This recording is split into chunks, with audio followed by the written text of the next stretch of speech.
Every year in Texas, thousands of lives are stolen in plain sight. Human trafficking hides behind everyday places, everyday people, everyday silence. Senate Bill 1212 marks a new chapter in the fight. But laws alone can't save lives. For the nation. And I want to thank you humbly for finding your place, for accepting being saved, for giving us some grace for not doing what we were supposed to do. I apologize to you. And I will tell you we will never do that again.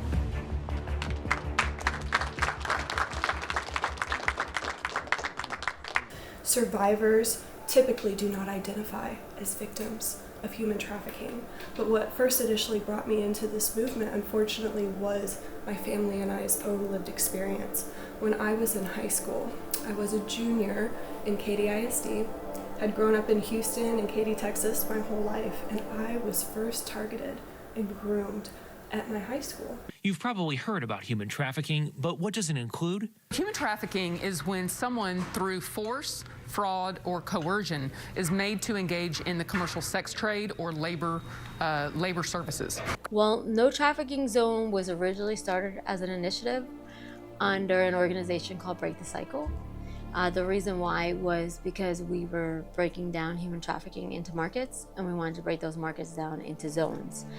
The reason why those zones are so important is because since human trafficking is such an intricate crime, sometimes it can be overwhelming. And so SB 1831, when we were recovering children with law enforcement and working with survivors like Courtney and others, we would get to learn about how they were trafficked.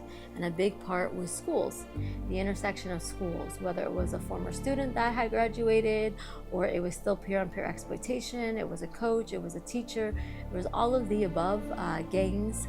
And so we realized that schools were a big playground for predators and trafficking rings. And we realized that if we didn't make this a first-degree felony, which is 25 to 99 years, it would continue to happen. Will impact Houston. Law enforcement officers are expected to focus on Bissonnette Street in Southwest Houston. The area between Beltway 8 and the Southwest Freeway is nationally known for prostitution. So over the past couple of decades, Bissonnette has been an extremely challenging area for the city of Houston. And this is the stretch between US 59 and Beltway 8. It was called the Bissonnette Track. And it was known for a lot of prostitution, human trafficking, gangs, drug sales. Just was an area that was really not safe, was not thriving, and was just going in the wrong direction.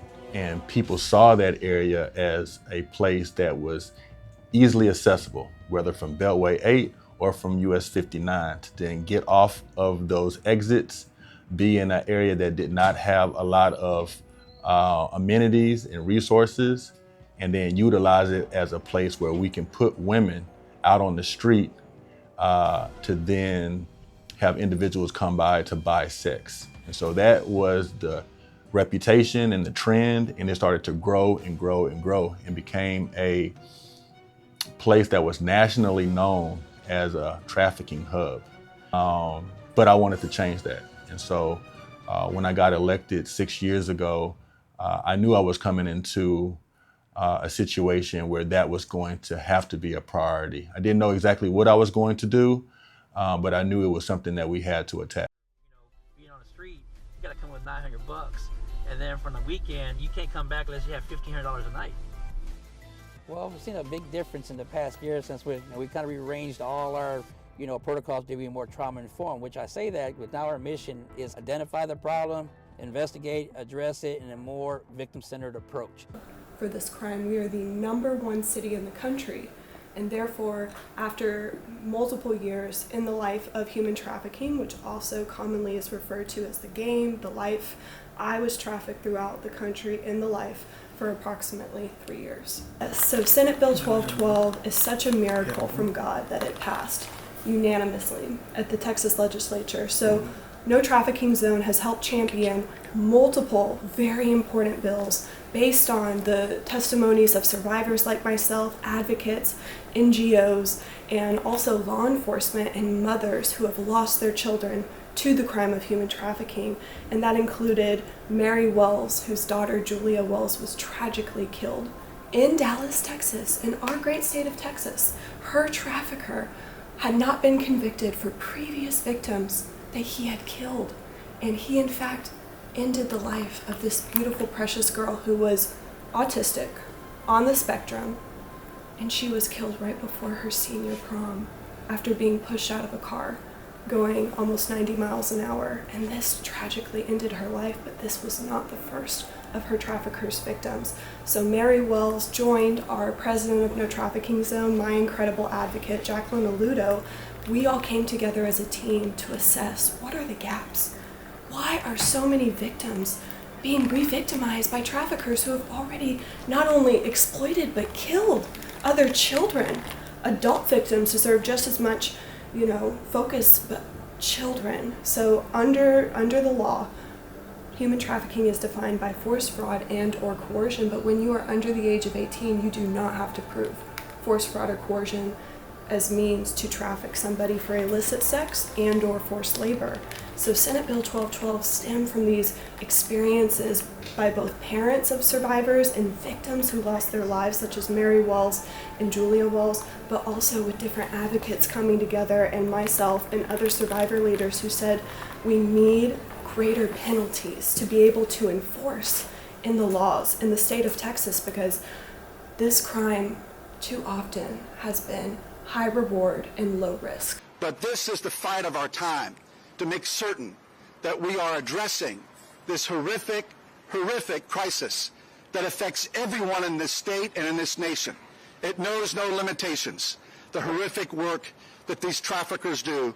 And under Governor Abbott's leadership, the Lieutenant Governor, our incredible legislature, we will continue to make certain that human trafficking is eradicated in Texas once and for all.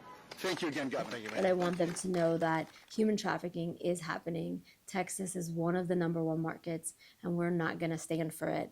So to see SB 1212 happen, to make the whole state of Texas the no trafficking zone, to make that crime 25 to 99 years, is so important, because when you break down how children are preyed upon, how our most marginalized and vulnerable communities are preyed upon, we need to make every community a no trafficking zone, because a lot of those kids don't have resources. A lot of children in the foster care, they don't have parents to fight for them.